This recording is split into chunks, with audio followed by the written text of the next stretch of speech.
This is a very depressing day. It means India और पाकिस्तान की जो लड़ाई है that is imminent. 46 साल की उनकी तारीख में पहली मर्तबा वो वेस्ट बंगाल में जीते हैं। स्टेट के ऊपर स्टेट को फतह किए जा रहे हैं, that is what we are getting. It means India और पाकिस्तान की जो लड़ाई है that is imminent. क्योंकि नरेंद्र मोदी ने हर कीमत के ऊपर जंग करनी है। बंगाल में बीजेपी का इलेक्शन जीतना है, असम में बीजेपी का इलेक्शन जीतना है, क्या ये बांग्लादेश के बिल्कुल हमसाये में हिंदू नेशनलिज्म और हिंदू एक्सट्रीमिज्म की जीत है?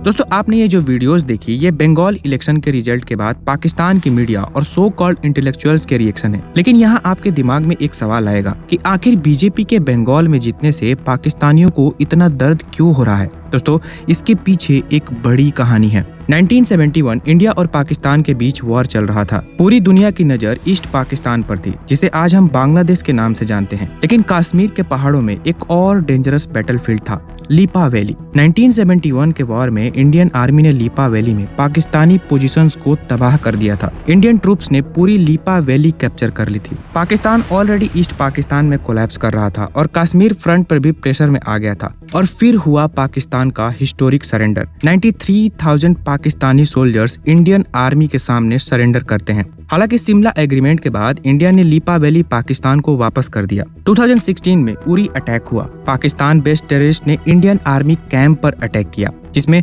कई इंडियन सोल्जर्स शहीद हो जाते हैं। इंडिया ने जवाब दिया सर्जिकल स्ट्राइक से। रिपोर्ट्स के मुताबिक लीपा वैली के आसपास टेरर लॉन्च पैड और पाकिस्तानी पोर्ट्स को हैवी डैमेज हुआ। लेकिन स्टोरी यही खत्म नहीं होती है। 22 अप्रैल 2025 ये उन तारीखों में से एक है जिसे भारत के लोग ना तो कभी भूल सकते हैं और ना ही कभी माफ कर सकते हैं, क्योंकि इसी दिन पाकिस्तान के हेविली आर्म्ड आतंकियों ने पहलगाम के बाइसरन वैली में 26 इनोसेंट सिविलियंस की जान ले ली थी। और इस हमले की जिम्मेदारी ली थी पाकिस्तानी आतंकी संगठन लश्कर की प्रॉक्सी TRF ने। और फिर क्या था, पहलगाम हमले के ठीक 2 हफ्ते बाद भारत लॉन्च करता है ऑपरेशन सिंदूर, जिसमें सिर्फ 4 दिन यानी जस्ट 88 आवर में भारत की फोर्सेस ने so called nuclear armed state को घुटने पर आने के लिए मजबूर कर दिया। इस बार भारत का जवाब LOC या PUK के आसपास के एरियाज तक लिमिटेड नहीं रहा, बल्कि वो रावलपिंडी और सरगोदा जैसे पाकिस्तान के हाईली सेंसिटिव डिफेंस एरियाज तक पहुंच गया था। पाकिस्तानी आर्मी कैजुअलिटीज की भी रिपोर्ट आई, लेकिन पाकिस्तान ने हमेशा की तरह एग्जैक्ट नंबर्स रिवील नहीं किए। सबसे बड़ा डैमेज सिर्फ मिलिट्री नहीं था, बल्कि साइकोलॉजिकल था, क्योंकि इंडिया ने क्लियर मैसेज दिया था, हर टेरर अटैक का जवाब अब बॉर्डर के उस पार मिलेगा।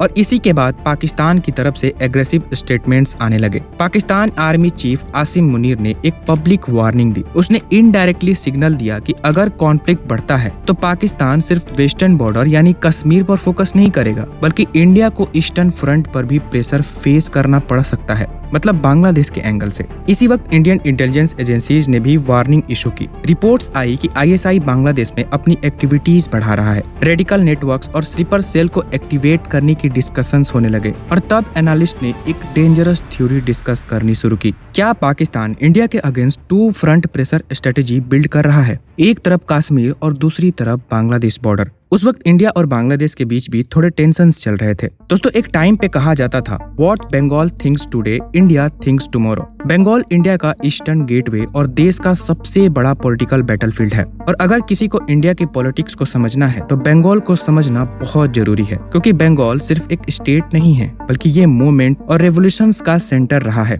1947 में जब इंडिया और पाकिस्तान का पार्टीशन रिलीजियस लाइन पर हुआ था, तब बंगाल भी उस वायलेंट डिवीजन का सेंटर बना था। आज भी बंगाल इंडिया की पॉलिटिकल इमेजिनेशन में एक बहुत इंपॉर्टेंट जगह रखता है। बीजेपी के लिए बंगाल एक बफर जोन है जो इंडिया को चाइना, पाकिस्तान और बांग्लादेश के थ्रेट से बचाता है। और गवर्नमेंट को डर था कि अगर बंगाल में एक नॉन अलाइंड गवर्नमेंट रही तो इंटरनल सिक्योरिटी और इलीगल माइग्रेशन जैसे मुद्दे कभी सॉल्व नहीं होंगे। CAA और NRC का नया फेज, बॉर्डर फेंसिंग का काम, इन सब के लिए सेंटर और स्टेट का एक पेज पर होना स्ट्रेटेजिक नेसेसिटी बन चुका था। अमित शाह ने बंगाल की रैलीज में बार बार कहा कि जब तक स्टेट और सेंटर एक पेज पर नहीं होंगे तब तक इन्फिल्ट्रेशन नहीं रुकेगी। बीजेपी का कहना था कि TMC की अपीजमेंट पॉलिटिक्स की वजह से बॉर्डर एरियाज की डेमोग्राफी बदल रही है, जो आने वाले वक्त में देश के लिए एक इंटरनल सिक्योरिटी का बड़ा खतरा बन सकती है। इसके साथ ही गवर्नमेंट बॉर्डर फेंसिंग के लिए जमीन नहीं दे रही थी, जिसके कारण कोलकाता हाई कोर्ट ने भी वेस्ट बंगाल गवर्नमेंट को क्रिटिसाइज किया था। बीएसएफ को 127 किलोमीटर का एरिया देना था,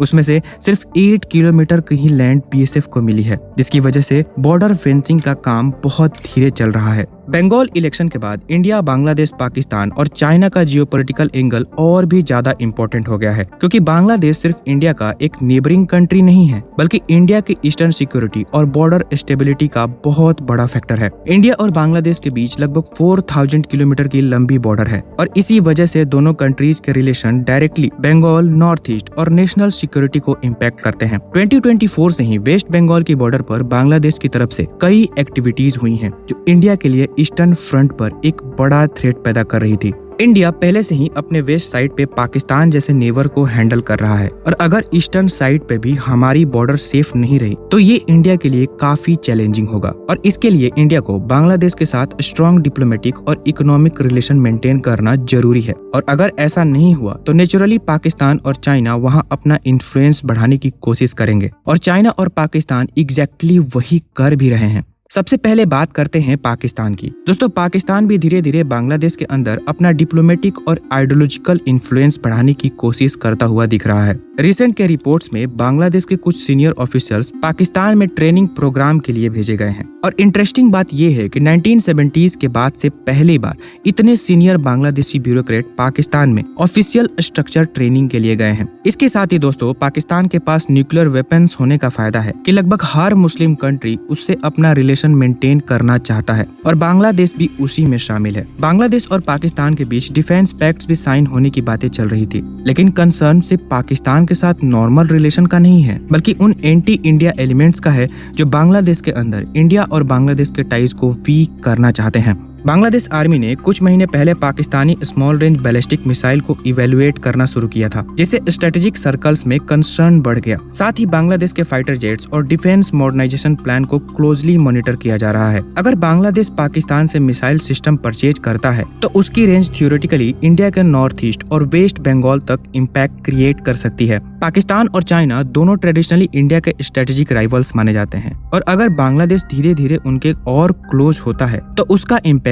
इंडिया के ईस्टर्न सिक्योरिटी डायनेमिक पर पड़ सकता है। यहीं पर चाइना फैक्टर और इम्पोर्टेंट हो जाता है। जियोग्राफिकली चाइना का बांग्लादेश के साथ डायरेक्ट बॉर्डर भी नहीं लगता, लेकिन फिर भी चाइना एग्रेसिवली बांग्लादेश में इन्वेस्टमेंट्स, इंफ्रास्ट्रक्चर प्रोजेक्ट और स्ट्रेटेजिक इन्फ्लुएंस बिल्ड कर रहा है। दोस्तों, चाइना की स्ट्रेटेजी ये है कि वेस्ट साइड से पाकिस्तान और ईस्ट साइड से बांग्लादेश के थ्रू इंडिया पर स्ट्रेटेजिक प्रेशर क्रिएट किया जाए। चाइना ने बांग्लादेश को बिलियंस डॉलर प्रोजेक्ट ऑफर करना शुरू कर दिया है और अगर चाइनीज फंडेड प्रोजेक्ट बांग्लादेश में एग्रेसिवली बढ़ते हैं तो वहाँ चाइनीज कंपनीज, इंजीनियर्स और इंटेलिजेंस प्रेजेंस भी स्ट्रॉन्ग हो सकती है, स्पेशली चिकन नेक के पास, जो इंडिया का एक्सट्रीमली सेंसिटिव स्ट्रेटेजिक एरिया है। दोस्तों, इसके बाद जो दूसरा सबसे बड़ा रीजन है वो है इलीगल इमिग्रेशन का। एस्टिमेट्स के हिसाब से 12 मिलियन से 20 मिलियन तक इलीगल इमिग्रेंट्स इंडिया के वेस्ट बंगाल और नॉर्थ ईस्ट पार्ट में बेस बना चुके हैं। कुछ एरियाज में तो डेमोग्राफिक रेशियो इतना स्लिप हो गया है कि लोकल्स भी माइनॉरिटी बन रहे हैं। इसके साथ ही रोहिंग्या रिफ्यूजीज भी बांग्लादेश के थ्रू इंडिया में आ रहे हैं, स्पेशली वेस्ट बंगाल के कुछ डिस्ट्रिक्ट में। इंडिया के लिए ये प्रॉब्लम टेम्पररी नहीं है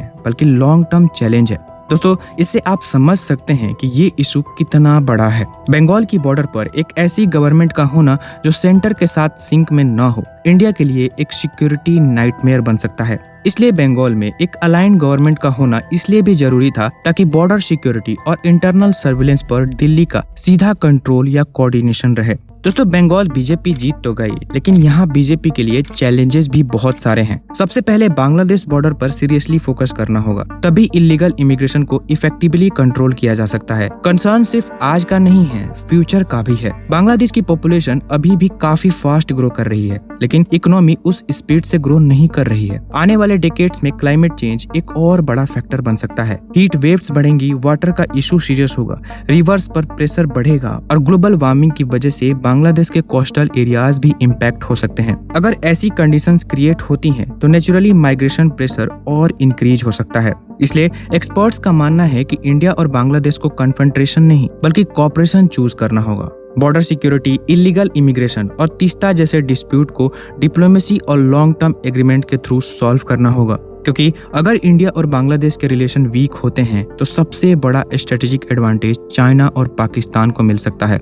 दोस्तों, आप इस टॉपिक पे क्या सोचते हैं? अपने थॉट्स कमेंट बॉक्स में जरूर बताइएगा। मिलते हैं नेक्स्ट वीडियो में।